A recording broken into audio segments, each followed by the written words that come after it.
She Slayers, and welcome to another episode of She Slays the Day podcast. I am your host, Dr. Lauryn Brunswick, and I hope you are just killing it this week. You know what? I don't know that I am killing it. I mean, if slowly killing myself through stress and judgment, then yeah, I am. So I wanted to share with you because I think it's important. This is always my soapbox thing, that I want to be honest and real and show you that everybody deals with all of this stuff and there's nothing wrong with you. So I agreed to be on another person's podcast, and they're amazing. This isn't bashing anybody else's podcast. So I was like, yep, I'll totally be on your podcast. That sounds good. And so I got an email from him a couple days ago with here's the link to this, and here's all the things I need from you, and then I need this promotional piece, and then I'm going to provide this for you to use on yours, and then please sign this release. And I'm just wow, whoa, this is a lot to take in. I just turned to Kirby on the couch, and I'm like, I think I'm a terrible podcast host. And he's just what are you talking about? And I'm look at what this guy does. And then I of course went over to his Instagram, and I'm look at all the stuff he does for his episodes. I'm I just post pictures of me picking my nose and being happy Friday, guys. I'm I suck. And so I'm still kind of in a little bit of a funk about it. Kirby gently reminded me that, we're all doing our best, and that She Slays is kind of successful despite me being a disorganized tornado of chaos. You guys, if you've been a guest on the show, you probably know this. But I think I'm just yeah, cool, here's a Zoom link. See you at noon on that Friday. And I'll fill you in once we get going. But I like to think, in defense of myself, that that's how you get real authentic conversations, is just catch your guest off guard. Ha! You didn't know I was going to ask you about this, did I? It's fine. So anyways, just in case you were wondering if you were as good of a chiropractor or as good of a mom as everyone else and feeling a little bit like an imposter this week, it's okay. We all kind of suck. I'm also, okay, hold on. Earmuffs for any children who may be listening. This would be a good time to not have them listen. I'm also really annoyed with my eldest, who is totally playing games with me about the Easter Bunny. Okay, she's 9. She's going to be 9 in 2 weeks. And she okay, well, let's go back to St. Patty's Day. So we're setting these traps. Now, I'm pretty sure she knows, okay? And I'm actually very, very sure she knows. But she won't tell me she knows, and she keeps messing with me. And so then, of course, if you know the big thing, from there it's kind of a downward spiral of well, I'm sure, leprechauns and bunnies and tooth fairies. And so anyway, so I'm we're setting this trap for the leprechaun. It's fun. It's an engineering thing. And then the next morning, so, I do whatever I need to do that night. The next morning she wakes up and she cries. And I'm why are you sad? The leprechaun left you a bowl full of marshmallows. She goes, the leprechaun is supposed to leave Skittles. And I just look at my husband and I'm just oh, well, mommy will buy you Skittles if that will make you happy. And she's yeah, what? I'm all right, fine. So now we're getting approaching Easter, and I'm trying to figure out okay, does she know I stuff the eggs? Does she think I stuff the eggs and hide the eggs? Does she think the bunny brings the basket? And I can't ask her because I'm still not 100% sure what she knows. And I just know that there's a lot of parents out there who are probably in the same boat of yes, thank you.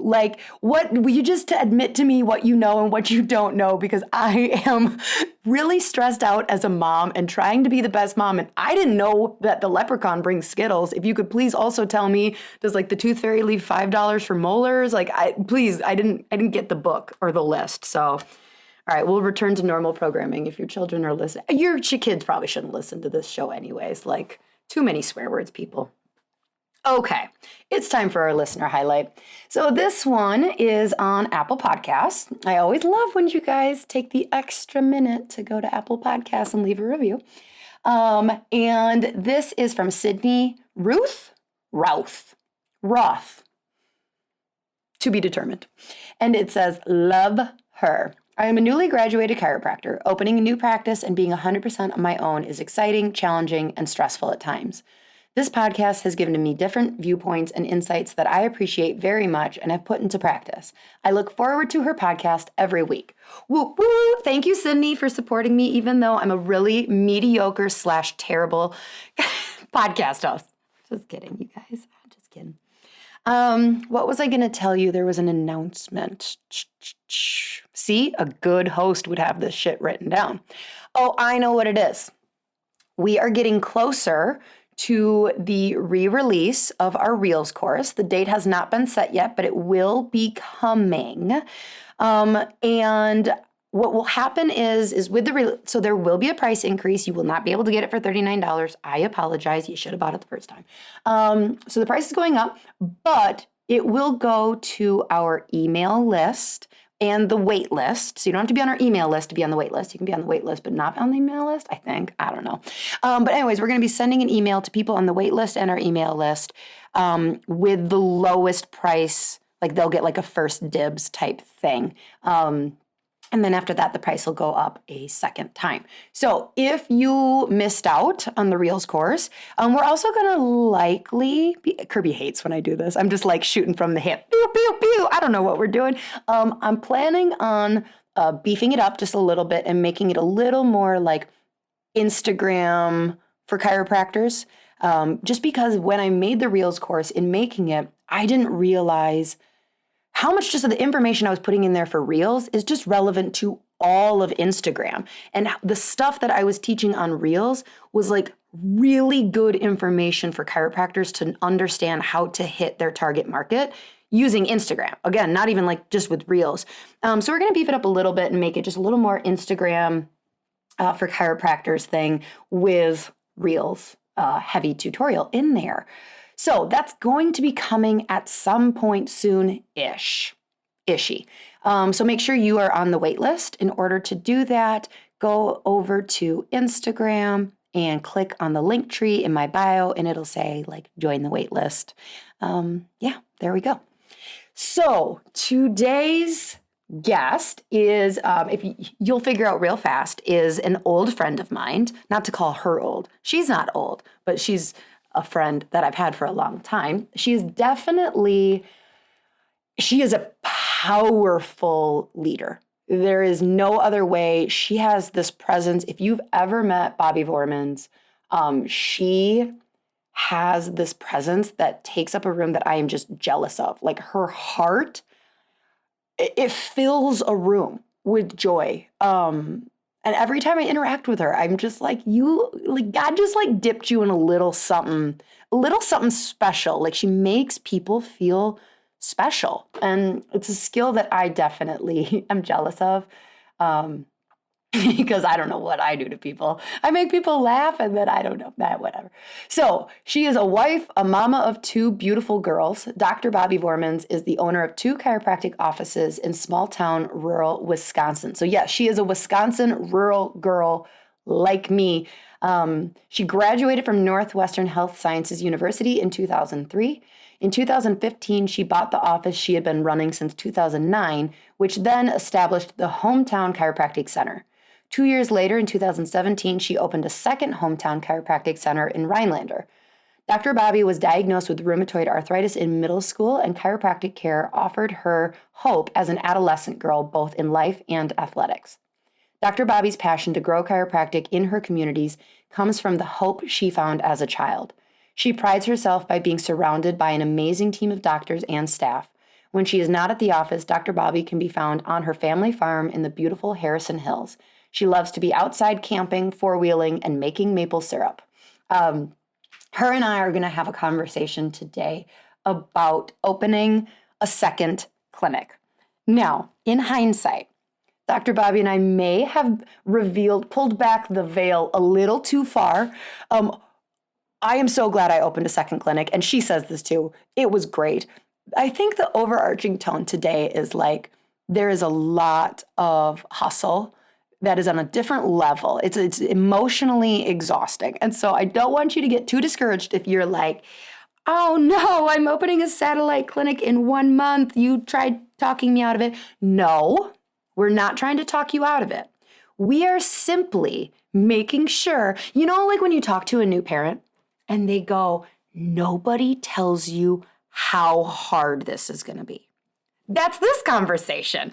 This is us telling you how hard a second clinic is. It's worth it. It can be worth it anyways, as long as you're doing it for the right reasons, and we talk through all of that. So this is for you hustlers out there who are killing it in your first practice and are going, you know what? I'm doing pretty good over here. I bet I could do pretty good over there. So listen, maybe you'll find that you are perfectly equipped and right now is the time for you to do this. Or maybe you'll go, you know what? That's some meat to chew on or some fat to chew on. Well, chew on fat and meat. And you'll be like, you know what? I'm just going to put this in 6 months to a year type of thing. And obviously it can't be that bad. I'm already thinking about, I've been thinking about a third practice for years. So watch as I listen to what I say, not as I do, or whatever that phrase is. I open lots of clinics, so I think you should too. Just make sure you do it the right way. Okay, let's pray, and then we'll get started. Dear God, it's Easter. This episode 98 drops on Easter. Happy Easter. Thanks for amazing women in my life and women who are surfacing over the last few years in this profession. I confidently feel that our profession is allowing space for women to take stage and have opinions and do things.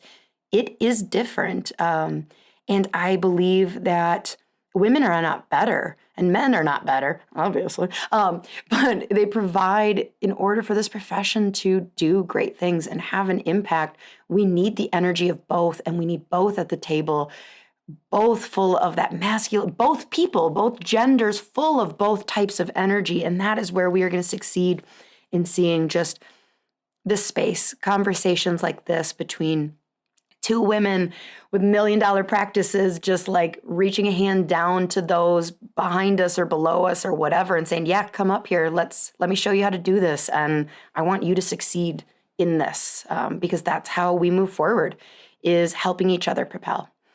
So thank you for these conversations. Thank you for these people. I know I joke about being a terrible podcast host, but thank you for just continuing to showing me examples of and letting that be inspiration and encouragement and that spirit in me to keep wanting to be better.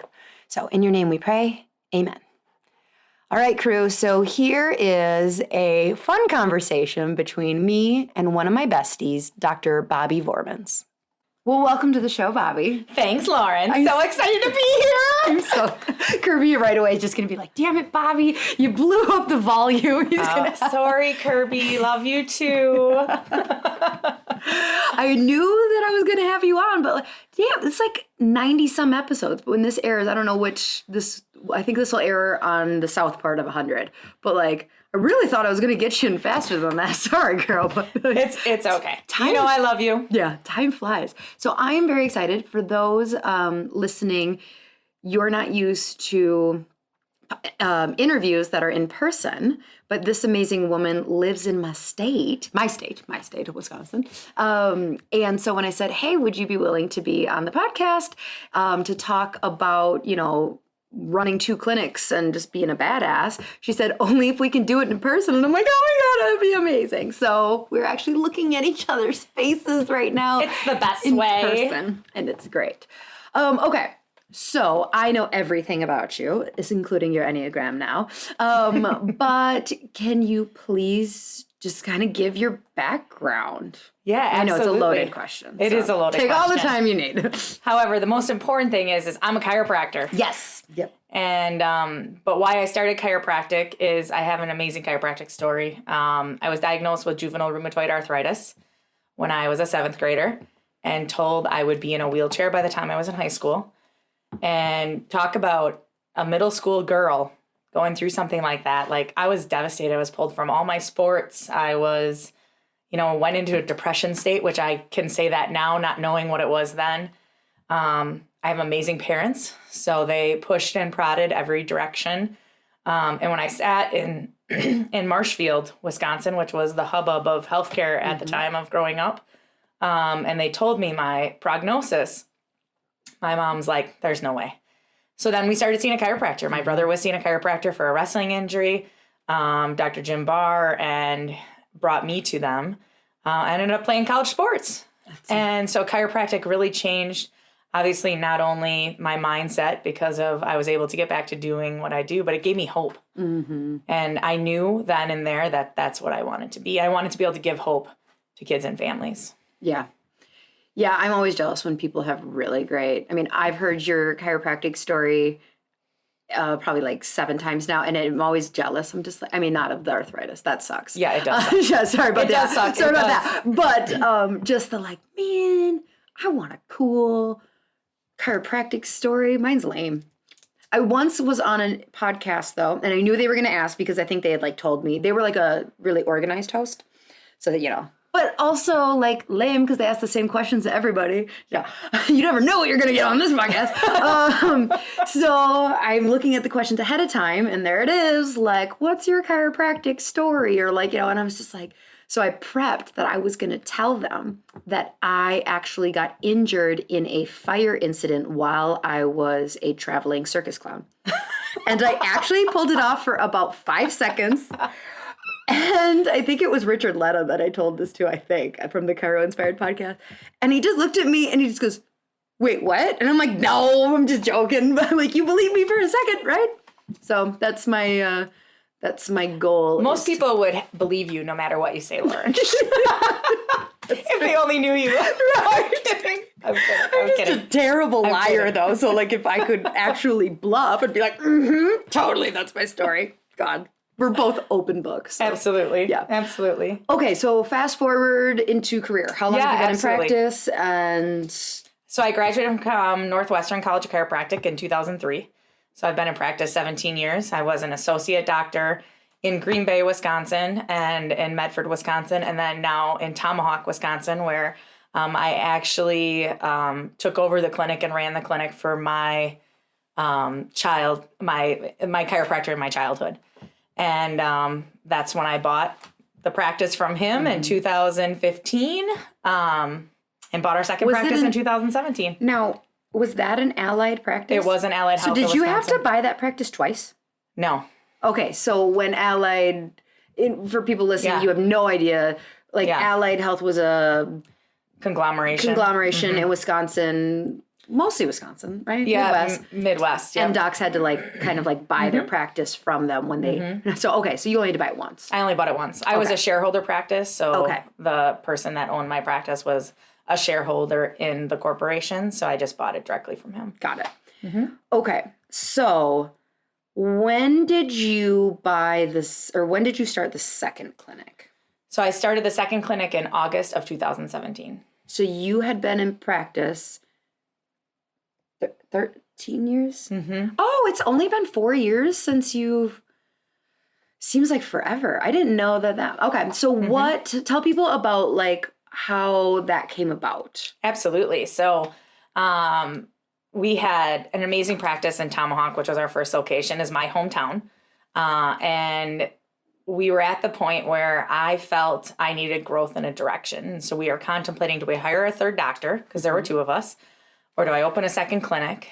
And my husband and I were looking for an investment. Like we wanted to do an investment, financial investment. And we truly believe we need to invest in things that we know and we love so that we have some play in the game of it. Yep. And we also had human investment or human capital for an investment because we were in the process of hiring our third doctor. Okay. And so with this, we looked at what else to do. And the doctor that leads my second clinic, Dr. Grace Psyker. Did you have her before? Yeah. So she was my associate doctor right out of high school, or right out of chiropractic college. She did her T10 with me, and then she was with me. She's been with me almost 10 years now. And so she is from Rylander, where my second practice is, and our brand is hometown. And it was an easy decision, not the negotiations of buying the second practice, but to move her into the office, both as an investment financially and into chiropractic, as far as that's concerned. So if we were kind of in this episode creating a list of like essential things that you need before you're going to start a second practice, I would think the first and foremost is like the right people. Yeah. I think that's like the most important people, especially I think if you take a step back and defining what you as the owner's role is going to be in the practice. So like I don't adjust in my second practice at all, at all.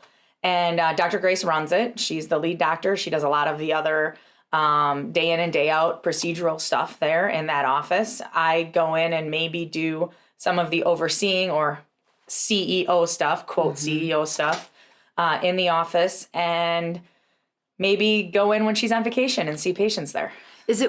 Is that, no, because you're just like a relief doctor. You're just like, it's a relief doctor. I bet do the patients know you there? Not all of them. Some of them do. I mean, it's been 4 years now, so I've been in and out of the practice quite a few different times. They're just like, now where do you work? And you're like, I actually own this. I don't actually say that. Like, to me, it's not a big deal. I want the patients to have their care. Yeah. I want them to be blessed with chiropractic. And, if they ask, I'll be like, yeah, I know Dr. Grace. I'm a doc in the Tomahawk office. And that's what your answer is? Yeah. Oh, you're so sweet. And then sometimes I'll be like, well, I'm Grace's boss. Yeah. It just depends upon the situation and how you read people as far as that's concerned. But Grace deserves the credit. She has built that practice. We're looking for a second doctor. So as everybody's listening. Hey, no, don't be going to Tomahawk. Northern Wisconsin, Rylander, Wisconsin. If you're looking to anybody is going anywhere. Listen, you don't get to come on my podcast and steal my associate. Okay, let's reverse even more and answer kind of the question, because I get this a lot. People being like, I see you have 2 clinics. How did you know you were ready to open a second clinic? And I kind of answer it almost the same way that when people go, I'm thinking about starting a podcast, and I'm like, oh my God, don't do it. It's so hard. So here's my assumption of what people think when they think about opening a second practice. I'm killing it here. If I get lots of people saying, oh, if only you were closer to me, I would go to you. And so you hear that long enough and you're like, well, we're awesome here. We can just be awesome over in this town. And they think that it is less work because they've already figured out the systems and procedures of one. And the analogy I would compare a second clinic to, and I can't wait to hear what you would say to this, is kind of like going from 1 child to 2 children. It is not half the work. It's not even twice the work. It is like exponential more work. Because I don't know, that somebody could say like, well, yeah, but you've already figured out how to be a parent and you're nailing it. And you're like, yeah, but that second child has its own personality, its own demands. So what are your thoughts on that? So my first thing would be, which we already discussed, is the people we surround ourselves with, like our team members and also my husband. So as my husband and I sat down and looked at growth opportunities for me and what that would look like, it was we could open a second clinic. Well, then what are the 3 things there? Did we have enough financial capital to do that? And we did, right? Did we have enough human capital to do that the way I wanted it done? Yep. And we did. The third is, was I ready for the emotional stress? Hell no. Because I didn't even know what that was going to be till it happened. What do you mean? I already have stress of one clinic. Yeah. Were we killing it in Tomahawk? We were. We were ready for growth, and we had to figure out what that would be. Had you kind of hit a plateau? Because that's another aspect that I think is often, because like if you're just growing, you almost don't even have time to think. I think where I started to go like, maybe we should open a satellite is like, it wasn't we had stopped growing, but like you just see a lot more growth potential. So I think we were still growing, just not as fast as I'd like to be. And I felt stagnant. Like I felt as the owner, I as the doctor, I as me needed a chance to do something different. I think I feel that way every 5 to 7 years. Like I need to do something different. I need to explore like how I can push myself further and how I can serve more under chiropractic care without the use of my two hands. Right. Because I'm only one person. Right.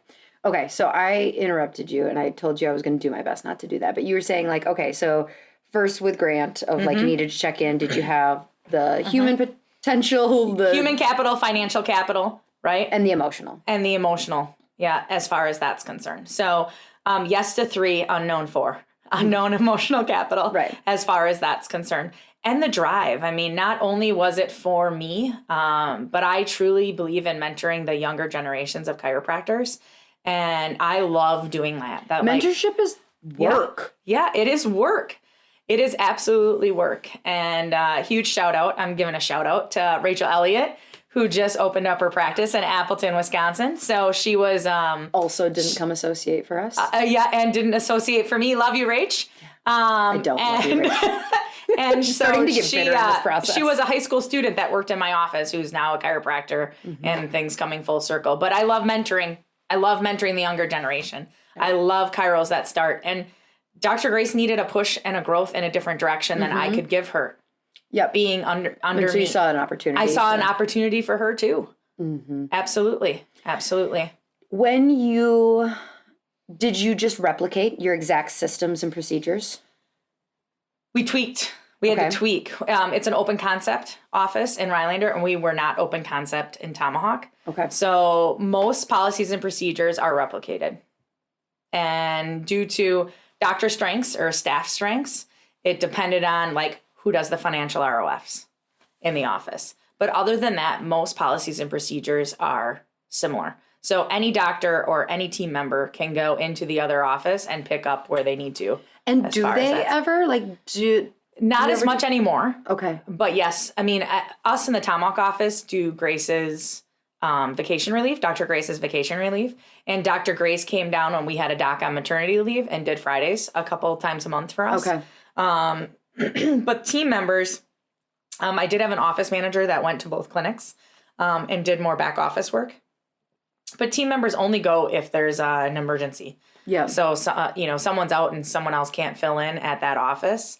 But other than that, we don't usually have that. No. But the systems and procedures are enough that it's like, I can plop you in and plop you out. What about someone who thinks that they are going to be the doctor in both? Ugh. I don't know. You're better than me. Lauryn, you're better than me. So I'm not. I'm in one, yeah.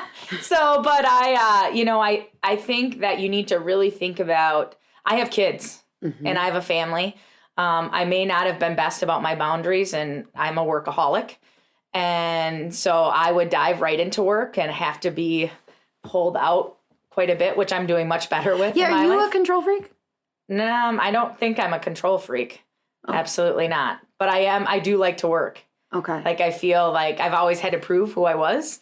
And that by working hard, I've always been able to do that. So that's just how I've become in nature. And I've had to work through that, right? Like, I don't recommend that for people. Right. But I think, one thing I would say out there before I finish answering the question you asked is... Oh, what was the question I asked? The question you had asked was... I asked the question? You did. Is like, we all have our own stories about where we came from and who we are and what our backgrounds are, but they make us who we are today. And so some of us have walked paths that some people would judge are better or worse than others. But if it wasn't the path I walked, I wouldn't be who I am. So I truly believe my strong suit of being a hard worker has gotten me to where I am. But it's also, I'm sure we'll get into my heart issues. So it's also like put me in a state of what I don't like about who I am too. Right. Right. So, what was the question you asked? I don't remember. I don't know. I'm just like leaned in, like, yes. So the second clinic, getting into that, being the doctor in the second clinic. Yeah. Like, I couldn't even imagine. Like, I'm at my most, I've seen like 457 PVs a week by myself. And I don't want to see that a week. I'm good seeing 200 a week. I don't work full time as an adjuster in the office. But I don't want that for myself. My body, I had rheumatoid arthritis as a child. My body doesn't like that physically. But I truly believe that if you're going to be a doctor in each office, you need to be good about your boundaries and what you're asking of yourself. Because not only is a second office a huge emotional investment in the owner, but when it has to be a physical investment too, you're asking a lot of your own body. So question as far as like maybe not necessarily adjusting in both clinics, but where I've struggled with two clinics is, you know, the doc that runs, Dr. Jess, who runs the clinic I'm not in, is amazing, but she's not the boss. So the employees I don't want to say don't fear her, but you know, like, I feel like it is difficult. Like, I am the energy, I am the drive, I am the vision. And so like, if I'm only in one clinic and I'm not over there being like, hey, how come nobody's like, didn't we say like posting the goals on this bulletin board? Didn't we decide that at the meeting, like we were going to do this? And so this is where like, I'm definitely a control freak, and is the thing that I struggle with of like, who's providing the drive if you're not there? And maybe it's not driving the drive, but cracking the whip.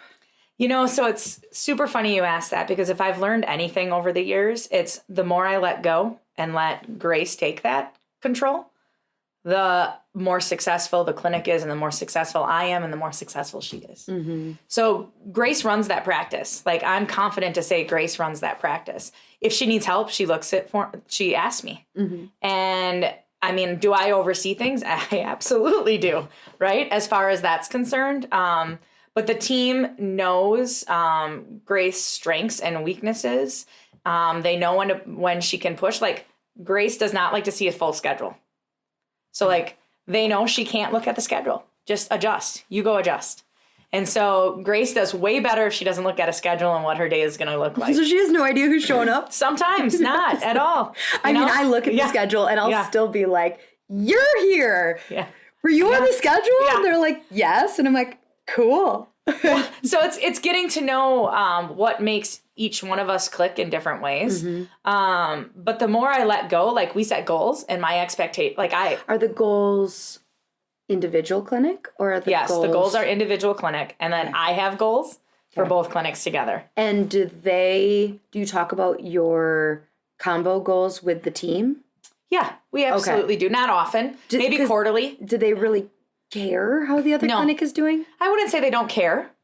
I wouldn't say it's not their priority. Yeah. So you and I we have very different situations. So Absolutely. You have a doc in each that is like bonused off the performance of that clinic. How far away are Rhinelander and Tomahawk? About 25 miles. Okay. So Cumberland and Rice Lake. So we each have a smaller town and a bigger town.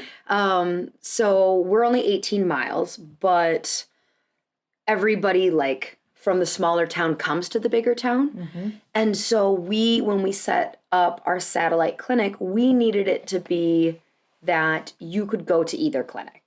And not many people do. Yes. Okay. Do. So it's possible. Yeah. It's possible. Yeah. It's possible. Not many do though. Okay. You know, the big time people do that is when one of the docs is on vacation or one is closed for a different reason.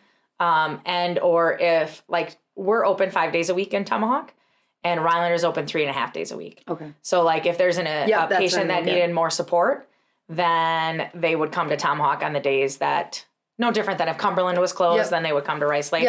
So that aspect of things, but there isn't a lot of, I'll say, patient sharing that occurs. Well, and like I struggle with everybody not being able, like, so for a while we did really separate, you know, and I had other coaches saying like, you really need them to be individualized. You need to see which clinic is growing. And I actually don't disagree with it at all. But I like it now, currently at least how we have it set up, where everybody's got the same goals that I have in my head of like, money is money is money. If this clinic, you know, and we definitely have aspects that we're looking of like, okay, this ship is sinking, you know, there's some red flags that we would see for sure. But it's fun for my personality to be like, no, we're all shooting for this one thing. Otherwise I got too stressed. You know, and it's super, so we're both goal-oriented people, you and I. And so when we were with a previous coaching group that we were with together, we took a look at, taking our team on a trip, or I did at my clinic. And then all the goals had to be hit as chiropractic clinics. Yeah. So we shot for them separately, but no one knew where we were together.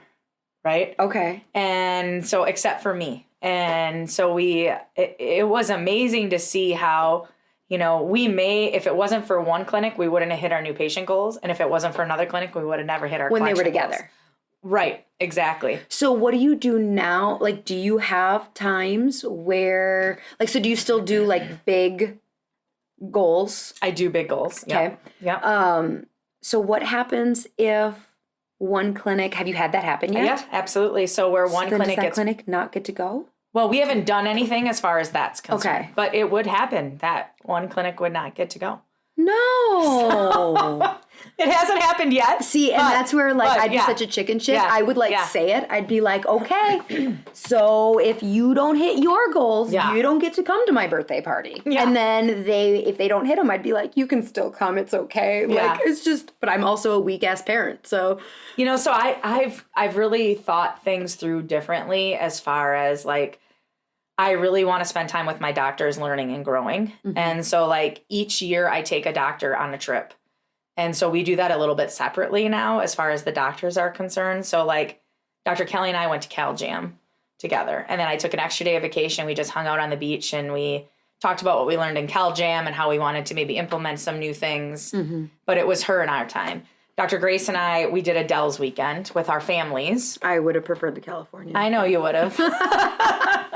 But, so we both have kids in high school, right? Mm-hmm. And so the kids got to hang out. We hung out. Our husbands hung out. Yeah. And so we spent time together. And it's just, I've really worked on working with my doctors in who they are, because I've learned that they flourish if I accept them for who they are and lean into that. So how I get feedback from them is differently. How I meet with them is differently. How often I meet with them is differently. And it's all set up in my schedule accordingly. Well, and as you're saying this, it's and this is why it's exponentially more work, because it's you don't get to just replicate. No. You can replicate your new patient script, but you don't get to replicate. Well, and I believe that part of what makes a chiropractic clinic great and successful is you being interwoven in the town. Mm-hmm. So one of the biggest reasons that I was not as worried about opening Rice Lake was because we lived in Rice Lake. Cumberland was a lot of work for me to show them nope, I'm here, I'm on these boards, see that, I'm going to these events, the fireworks, blah, blah, blah.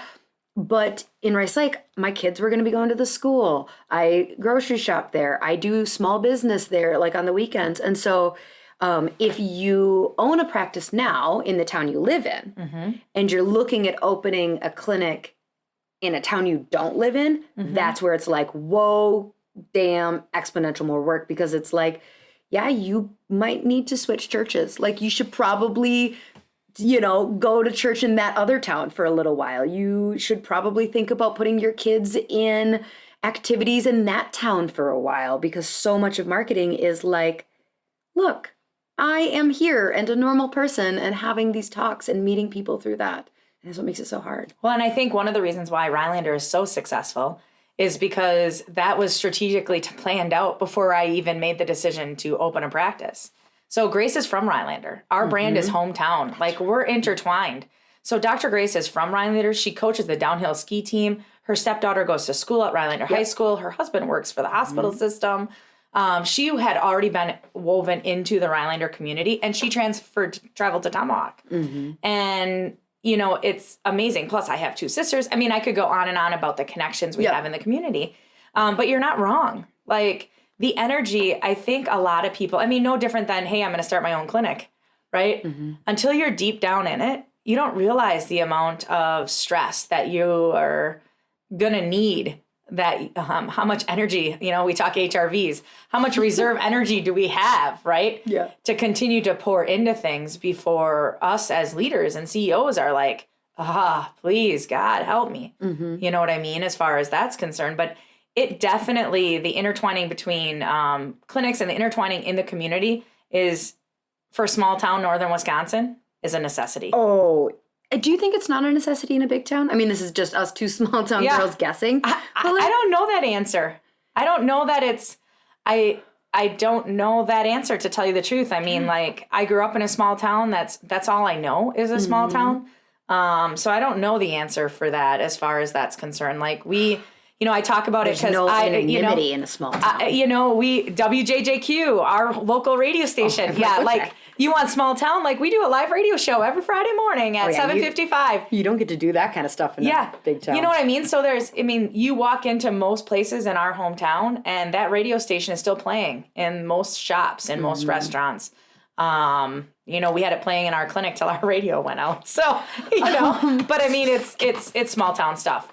So the other thing about small towns, since we got on this little tangent, that I don't love, but I think it is why there are, I heard this a while ago from actually, Brad Wildberg. Yeah. Within Allied Health. Yeah. Annie's dad. Yep, Annie's dad. So he was my boss. There are that. Yes. Yep. Okay. He said, and I don't know where he pulled this, probably out of his ass. He said there are more $1 million chiropractic clinics in small towns than in like big cities, percentage-wise type of thing, because so much of a small town, everybody knows you. So like it can work against you if you're not that great of a person. But if you're like a nice person, then you're constantly marketing. And it sucks. It's draining. But like you're at the grocery store, people see you, people know you, you're being front of mind, you're on Facebook, everybody sees you. My husband does the grocery shopping most of the time. Do you struggle with, because you're introverted? I am a little introverted. Anonymity? No, a little bit aspect of it. We have chickens. I live on a farm. And what do so chickens have to do with it? Because I'll be walking out in my, my pajamas and my muck boots, and I'll go feed the chickens, and I'll be like, hey, I saw you feeding the chickens the other day. Yeah. Wait, if you're on a farm, who are these people who are seeing you? Yeah, well, we live right close to the road, and so they'll be driving by, and so... but as far as what I loved about Tomahawk, and one of the reasons I came back is because every time I came home, I went to the grocery store and I saw everybody. And I love going into the grocery store. So I am more of an introvert, but one of my strongest strengths is zest for life. So I'm a very boisterous person, for better terms, or in your face, depending on who you're talking to. And so I have no issue carrying a conversation on with someone. I just have an issue sometimes ending the conversation.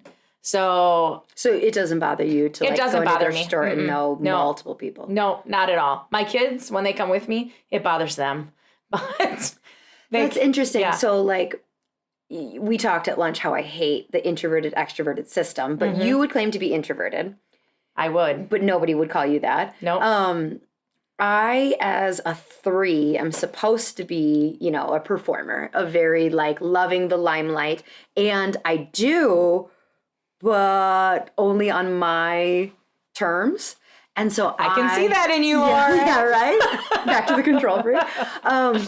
And I think the biggest thing I hate about the lack of anonymity is that I am going to unintentionally offend someone, and then they're not going to like me over something I didn't even know. Like, I've had people say like, yeah, we've gone to church together. Like they'll start as a new patient. I'll be like, nice to meet you. And they'll be like, we've gone to the same church for years.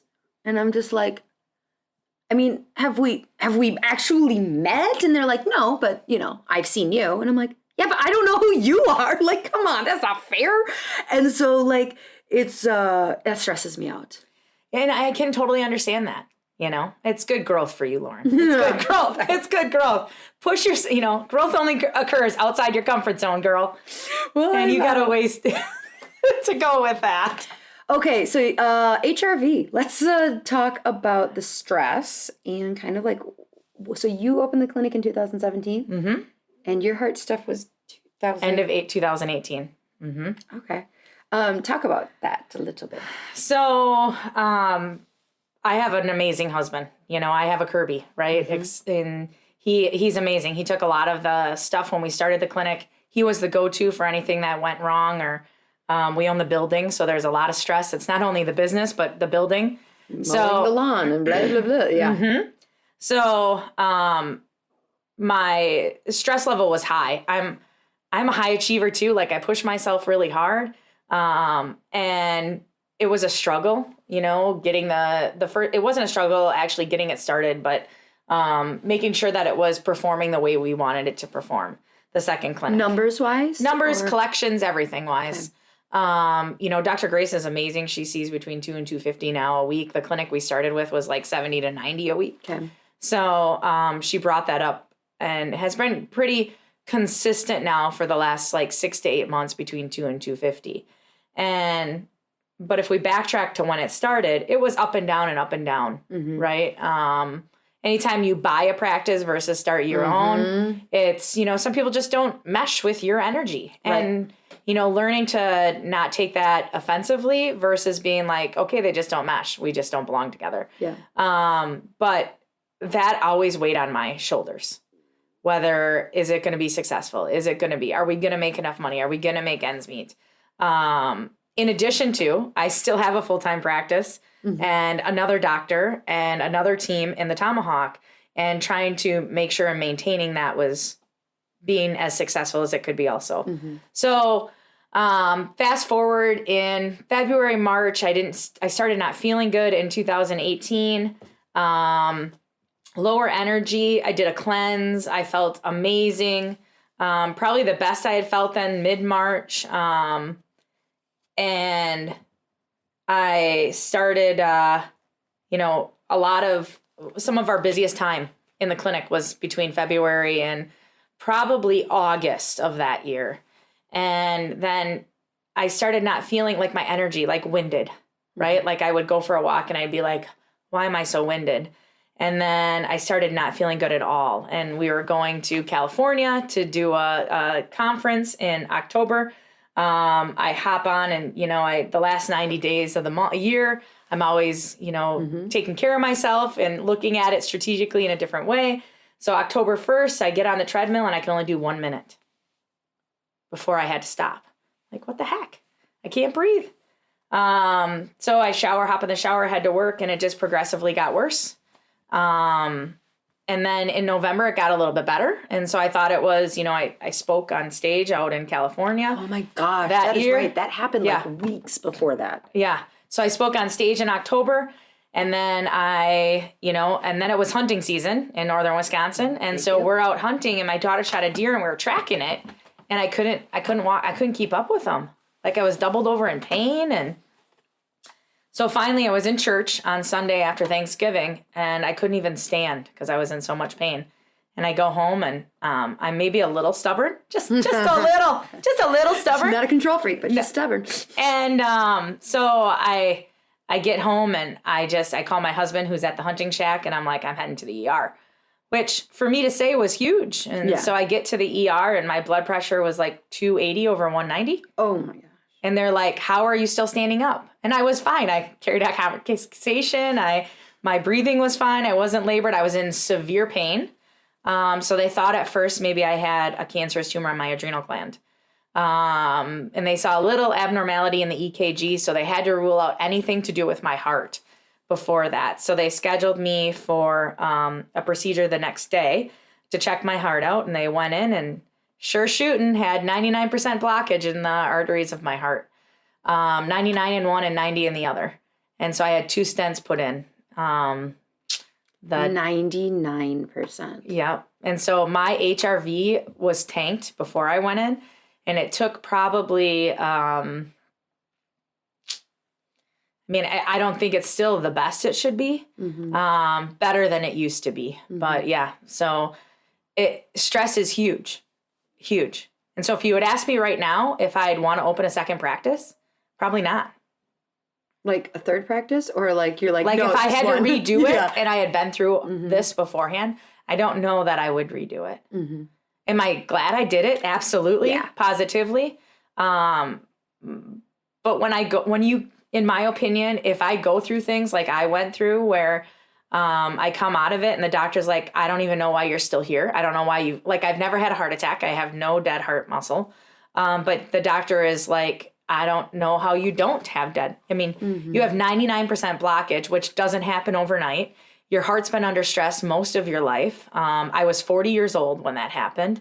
The doctor is dumbfounded. And of course I say it's because I'm a chiropractic person. Yeah. So not only do I eat well, but I think well and I move well. And that's what kept me from not having that heart attack. But I know that stress affects me. And as I have dreams and goals and children and those when you go through a life-altering event like that, it changes. Mm-hmm. It absolutely changes. Yep. I mean, I want to ask about boundaries that you've had to do since then, but I don't remember years at all. So we opened our second clinic 6 years ago, 6-ish, 5-ish. And it was 2 years ago that I had a whole big heart workup. Now, I did not have stents. It was just a sit down with a cardiologist going so how's your stress level? But yeah, it is, it's one of those things where I don't think you need to have 2 clinics to have a lot of stress, but it's definitely, it's a big thing that needs to be handled when you're dealing with these high performing clinics or, what kind of boundaries did you have to put into place after? Of around the idea of okay, so we're running these rock star clinics. Me put into place or my husband put into place for me, right? Right. I'm not a good boundary person. I mean, most people that have known me, I don't, you used to harass me when we were coaching together with a group that I'm involved in too much. I do too much. I'm on too many boards. I'm on too many this. I'm on too many that. Too. Yeah. Just right. Helper. So, but I put in a lot of boundaries. One is a lot of self-care boundaries. Okay. 2 is not so much. Hold on. Can we elaborate slightly more? What kind of self-care boundaries? Well, just Epsom salt bath on a weekly basis. And that's my me time. Mm-hmm. A lot of it is personal boundaries that isn't so much this is what I do, but Bobbi, God damn it, you got to let yourself do this because you're important. And sometimes I worked and gave everything I had to everyone else and never gave back to me. Yeah. And it was a rude awakening for me to see that. So there's a lot of boundaries, going to bed at a decent time. I get most of the nights, I get 8 hours of sleep, at least 8 hours of sleep at night. I do too, but it's because my body forces me. I typically I don't think I could stay up until 10 o'clock most nights. Last night we did. We did last night. And I'm it's 10:20 and I'm you guys, I am 2 hours past my bedtime. I have to go to bed. But yeah, so, taking care of me. I mean, I still don't work out as much as I should. Kirby and I were talking about meditation and yoga this morning. That's been an amazing addition to my daily routine is I do 10 to 20 minutes of yoga meditation every day. So it's been great for me, great for my blood pressure, great for my heart, great for my balance, my flexibility. Because no matter what you have going on in your business, hey, She Slayers, life occurs for you every day. And so that aspect of things, of taking care of you, I mean, we preach it to our patients all the time.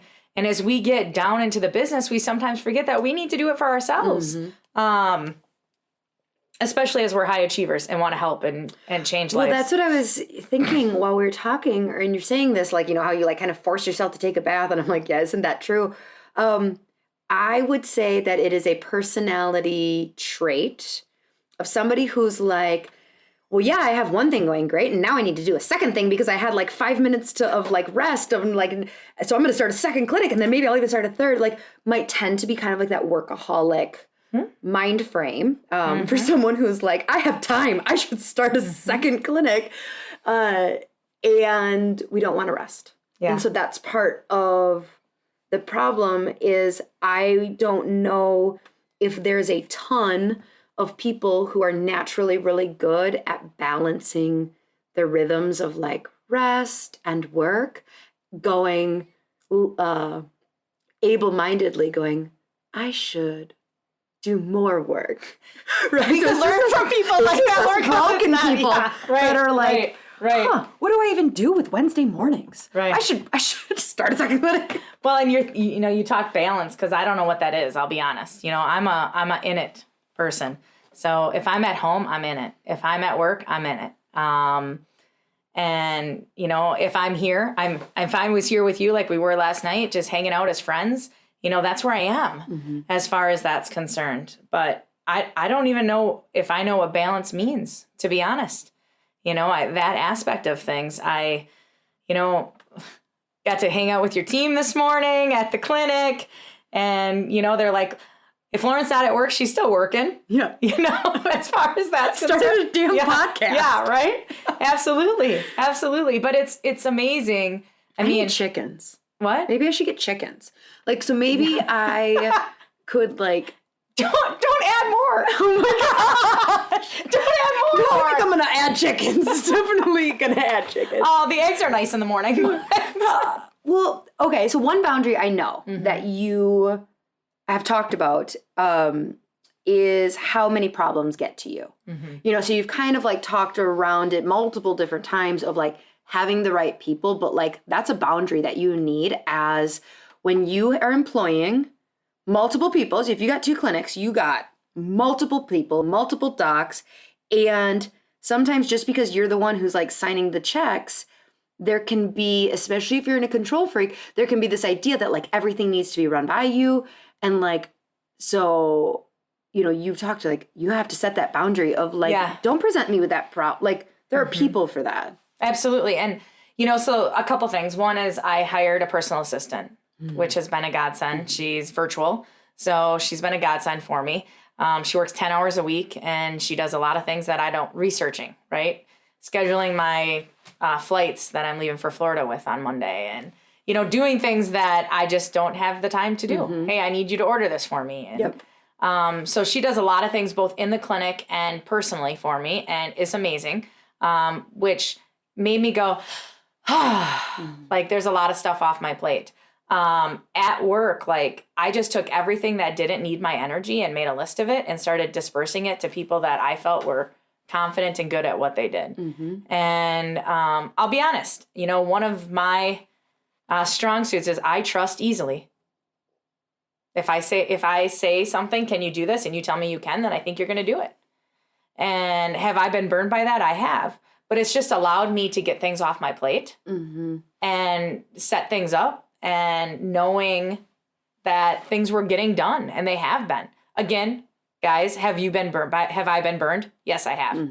But I've really not let it affect of who I am. Yeah. So I still trust easy. So my team members, 2 Tuesdays a month, they do bills, and they just sent the checkbook and I sign them. I don't look, I don't. Yeah. You know what I mean? So I still want to sign them to know I joke that they're going out. I'll joke with somebody. I'll be cause let's say I'm out and I owe someone money or whatever. And I was just next time you're at the clinic, just ask the front desk to write you a $200 check.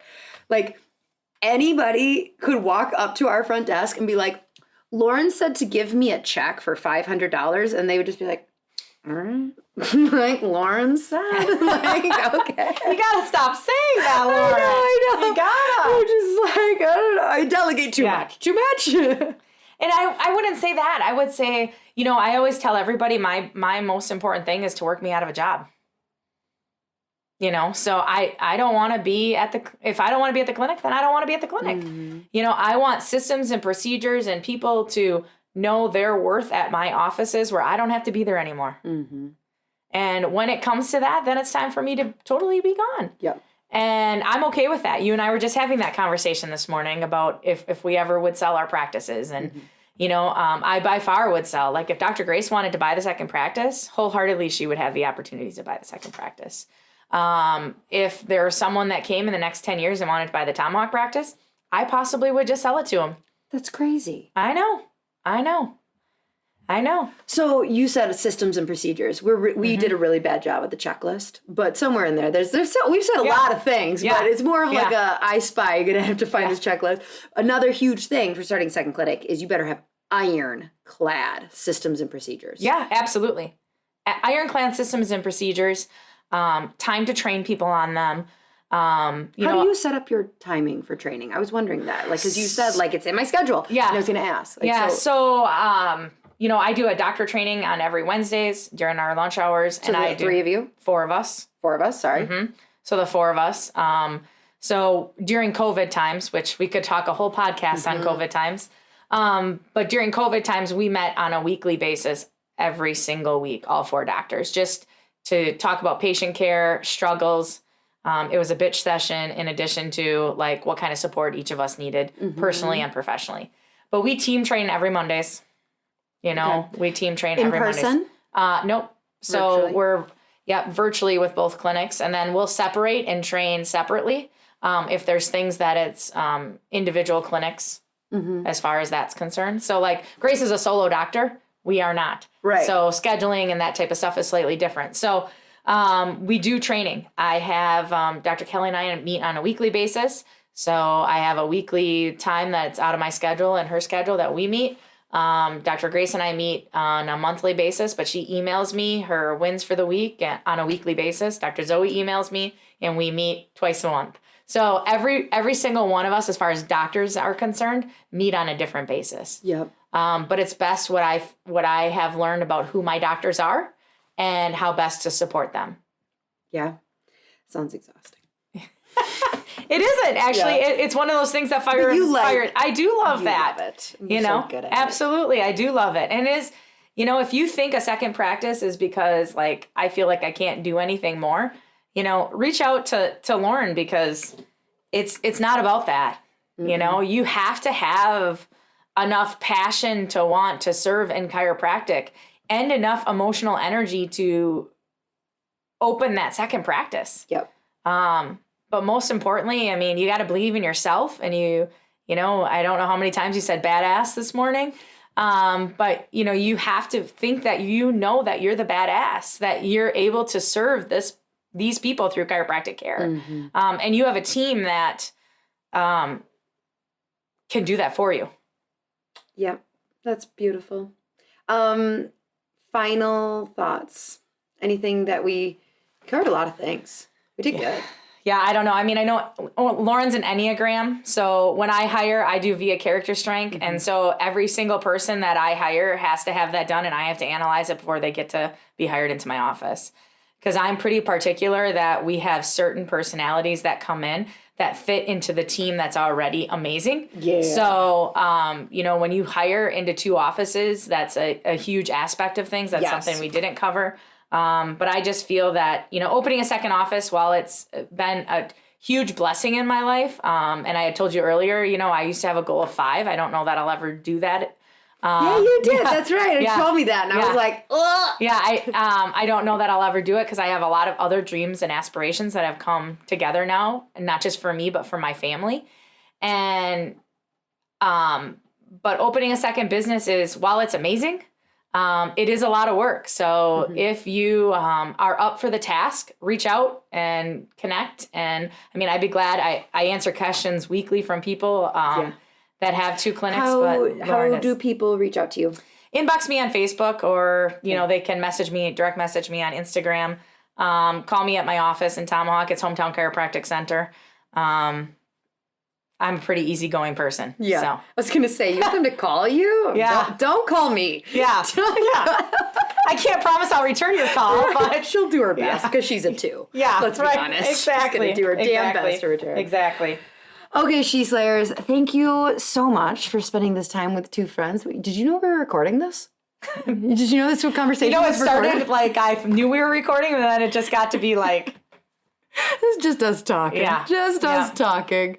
All right. So reach out to Bobbi. She is seriously, when I talk about one of the women, like the 5 chiropractic women who have been the biggest mentors in my life, you are absolutely always on that list. And right back at you. Yeah. So it's interesting, because I was just about to close, but then I'm like, I'm going to throw one more story in.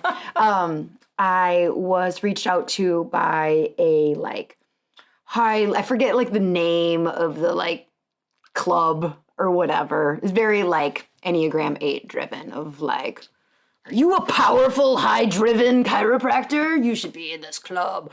And so I was reading it on the website, and I was actually very proud of myself because like old Lauryn would have been like, oh my gosh, they think I'm good enough to be in their club. And like I would have, signed up just without thinking about the mental health aspect.